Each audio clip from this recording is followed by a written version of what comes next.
Hello everybody. Today I have for you a new website. It is only a beta, yet it has a very hopeful future at Gun High School. It is definitely, if not one of the better or best websites that Gun has to offer.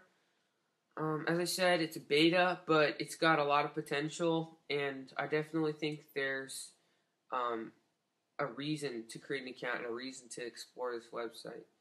So, Schmoop is the website's name.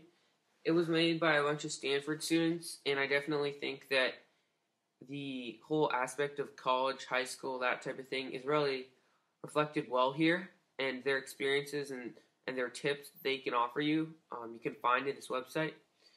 Now, as I said earlier, Schmoop can be divided into three basic sections: the English section, the minor humanities section, and lastly the college AP SAT section. Now, the first section would be the English section. That encompasses poetry, Shakespeare, and bestsellers. But all of these sublinks kind of share the same organization in that they're organized similar to SparkNotes. You have the search if you need something specific. The books themselves are divided alphabetically, either by title or by author. And in here, there's just popular books at the time: Great Gatsby, To Kill a Mockingbird, Hamlet, Of Mice and Men, The Catcher in the Rye. All these books you read at Gun High School. So you should have no trouble whatsoever finding the book that you need or a book that you need information on. As far as books that you just read outside of school, that might be a little bit more difficult. You can find that in bestsellers. But for now, I'm just going to cover the main theme, which is books you read at Gun High School. So, if you're just looking for a book, specific book, you should probably try search. So if we're looking for Of Mice and Men, you just type that up, or you can also type the author as well.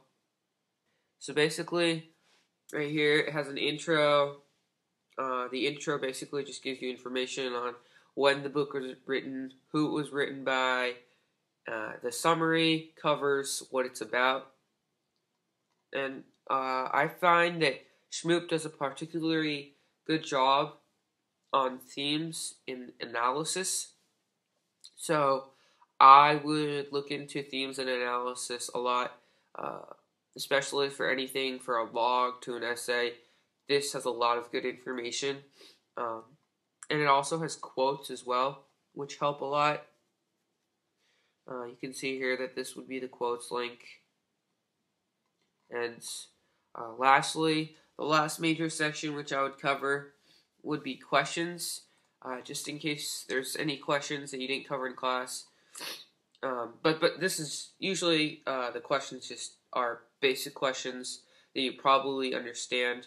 So, I mean, these questions themselves make for good log assignments or minor essay prompts. So, just, I mean, if you're interested, you can come here. It has a lot of good stuff.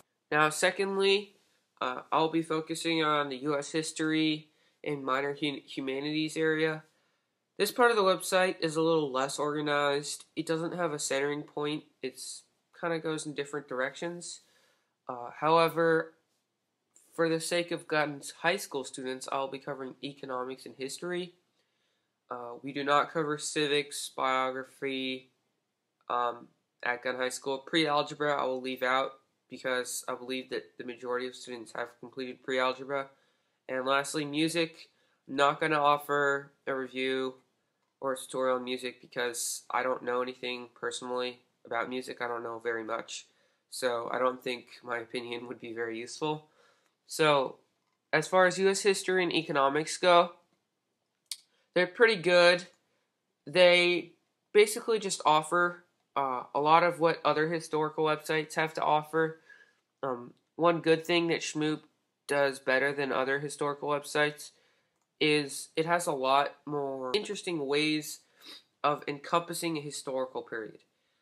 It does this not just by kind of citing chapters and giving you boring notes, but it offers a more interesting, in-depth analysis and maybe some ideas or subjects that you don't exactly cover in history class, blues music history would be a good one. Blues music history, I mean, you may have a sentence or two in your textbook, but very rarely do you cover out, the emergence of blues music history. So, I mean, it kind of has that little different area, a different shade that you don't cover in history class. So, this is definitely good for some kind of project. If your teacher asks you to do a project during the time, you can definitely pull up an interesting project and an interesting theme just by going to Schmoop. And lastly, also, the history section has a lot of good citations. A trick that I used to use is that you just go to the citations, and since all the information that are used by Schmoop are from citations, you can effectively say that you used all the citations of Schmoop because you used information from Schmoop. I'm not sure if that makes sense. So, I mean, if your teacher offers you, you have to have 8 sources, it's really easy. You just go to citations and you just take like the first 8 because all this information Schmoop uses, and since you use it, you use this as well. So that's my little trick, I guess you could put it. And the other stuff, the organization is kind of the same. It just has introduction, summary and analysis, timeline, people, facts, photos. Best of the web is kind of just popular websites. So in that sense, Schmoop may have a little bit more to offer. Now, economics. Economics, I don't know as much about economics because I haven't taken the class yet, but it seems to have a good amount of popular subjects or popular themes that you cover. As I said earlier, I don't know much about it, so I can't tell you as much. Now, the last section I'm going to cover is the College 101 AP Exams and SAT section. This is a huge area of Schmoop. It's really big, so I'm just going to cover the very basics. Now, the College 101 section is kind of spread out all over the place. So, it's basically, it gives you the whole process of applying for college, from guiding to the college application, to personal statement, to entrance tests, to financial aid, and each one of these so-called like Q&As, common like question and answer, common mistakes, stuff like that, if you click on one of them, it has like 10 sublinks, and each of these sublinks has even more sublinks.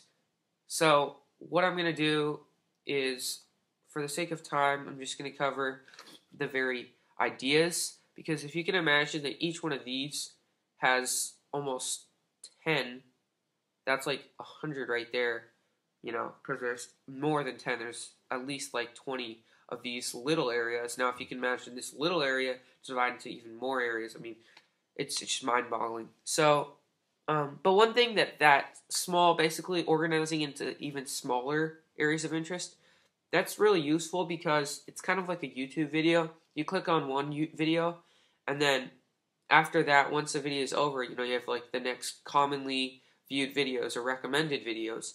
So Schmoop does a similar idea or process that once you just click on the first link, it leads you to the second link, and it just passes you down through the whole college section, the whole process.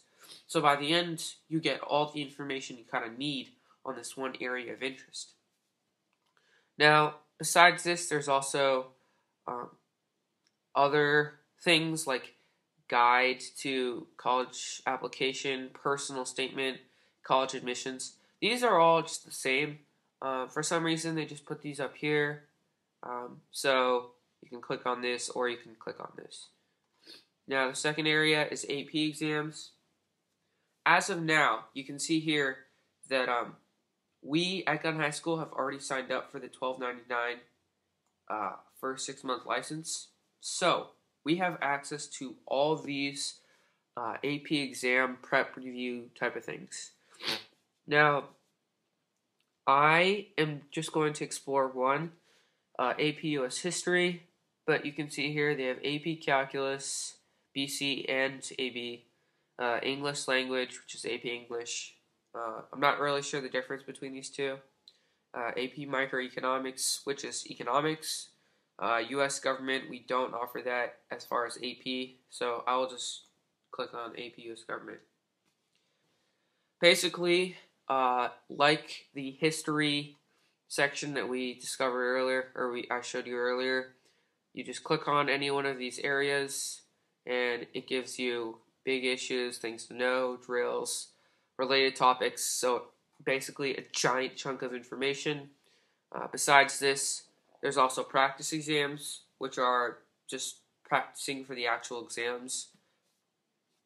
Schmoints, leaders. Basically, in Schmoop, you can get points for doing various activities. And then game day tips, which is just tips to help you when you actually, the day you have to take the test. So yeah, this for each, if you can imagine, for each AP subject, there's this much information. Then you can really see why Schmoop is so popular among students. Any subject you need, any one of these, it has so much information. And they're even adding more. I know they're adding AP Psych, and they might be adding AP Macroeconomics. So, I mean, if you can just think about 10 AP exam practices, you will understand why Schmoop is popular. Lastly, the SAT and ACT. This is basically an area where they just took a huge SAT review book, stuffed it into a computer, and streamlined it. So it's similar to a lot of the SAT books you can buy, except for it's online. So I did a couple of these. We'll just do the reading section. But basically, it has tips, specific SAT strategies. In SAT, as far as taking the SAT, there's specific ways you're supposed to read the book or supposed to read the question, and there's strategies on how to read faster, or how to answer the question faster, or how to write the essay faster. So it has all that stuff. Then it also has different forms of questions, like there's structure, define it, solve it, compare it, all that stuff. You know, like LSA, all that stuff you cover, you know, at Revolution Prep or whatever prep you go to. That's all kind of here. So if you don't want to take the class or a class of SAT and you just want the information, you can find it here and you don't have to pay. So it's pretty great. So that wraps up my tutorial on Schmoop. There's a lot that I haven't covered. Hopefully you'll be able to, you know, find even more about Schmoop. I know that there's a teacher resources, so if you're a teacher watching this, you can explore that. I'm not a teacher, I'm a student, so I'm not going to cover that. So, in general, and in conclusion, I definitely feel like Schmoop is a website worth visiting. If you're a Gun High School student, you really should take advantage of this, because Gun High School has gratuitously paid for these 5 subjects. I mean, why would you let it go to waste? And I know that in other places, bookstores, you know, Revolution Prep, SAT preparation places, they charge top dollar for these 3 things, SAT flashcards, ACT. Why would you do that if you can get it all for free? I mean, to me, that just doesn't make any sense. And lastly, you should just come here because it has everything. Why would you go to 5 different websites to research 5 different things when you can go to one and save time by not looking at all different places? If you have something like a question, then you should just go here. It's like somebody who goes to Wikipedia. They know that there's going to be all sorts of information about whatever they're researching on Wikipedia. Well, Schmoop has all kinds of research on school.